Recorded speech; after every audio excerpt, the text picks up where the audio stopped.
Okay. అమ్మ ఈరోజు శ్రీచరణ్ వాళ్ళ నాన్నగారు దుర్గాప్రసాద్ గారిని నేను కలవడం జరిగింది. ఆయన పాప గురించి ఒక మంచి ఫ్రెండ్. అంటే వాళ్ళ కుటుంబానికి ఎంత దగ్గరో నాకు కూడా అంత దగ్గరయింది.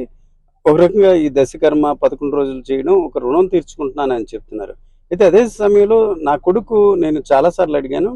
అట్లాంటిది ఏం జరగలేదు అని ఆయన అంటున్నారు. అందుకే మేమింత ధైర్యంగా నా కొడుకు ముస్సోరి ఇప్పుడు పోలీసులు పిలిచిన వెంటనే వెళ్ళాడు. అట్లాగే నేను ఈ దశకర్మ కార్యక్రమాలు 11 రోజుల కార్యక్రమాలు చేస్తున్నా అని ఆయన దుర్గాప్రసాద్ గారు చెప్తున్నారు. వాళ్ళ కొడుకుని ఒక పక్కే వాళ్ళు చూస్తున్నారండి. 2 పక్కల వాళ్ళు చూడట్లేదు. భార్య అన్నదానికి తెలుస్తుందండి. 2 పక్కల చూస్తుంది భర్త ఎలాంటి వాడు అన్నది. ఎవరి పిల్లలు వాళ్ళకే ముద్దు కావచ్చు. కానీ ఆ అబ్బాయి ఒక సైకో. ఇది ఆయన కూడా గుర్తించాలి. ఆయన కూడా తెలుసు. తెలిసినా వాళ్ళు బయటపడడం లేదు. టైం వస్తే వాళ్ళే పడతారని మేము కూడా వెయిట్ చేస్తున్నాము. ఆ అబ్బాయి ఇప్పుడు ఈరోజు అక్కడికి వెళ్ళి డెహ్రాడూన్ వెళ్ళాడు అని చెప్తున్నారు. ఇక్కడ కర్మ చెయ్యాలండి భార్యది. అది అది ఆయన మళ్ళీ మళ్ళీ చేస్తాడా అండి? ఈ రోజు ఎంత పెద్దది ఇదండి వాళ్ళు చేయవలసింది. ఆ పిల్లడు లేడు. తల్లిదండ్రులు ఇద్దరు అనాథలుగా అక్కడ ఉన్నారు. అయితే ఇప్పుడు ఎవరిదండి ఇది పాపం?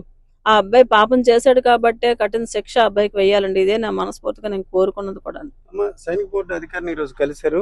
ఆయనకి ఏం ఫిర్యాదు చేశారు? ఆయన ఏమన్నారండి? సైనిక బోర్డు అధికారులను కలవడం జరిగింది ఇవాళ.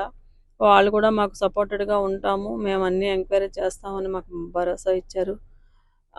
అది అందుకోసమే వెళ్ళాం మేము అక్కడికి. అది జరిగింది. తీసుకున్నారు. మేము పెట్టేవన్నీ చూశారు. మేము చేస్తామండి. మా మా తరపు నుంచి కూడా మీకు ఎప్పుడు సపోర్ట్ ఉంటుంది అని మాకు మాకు భరోసా ఇచ్చారండి.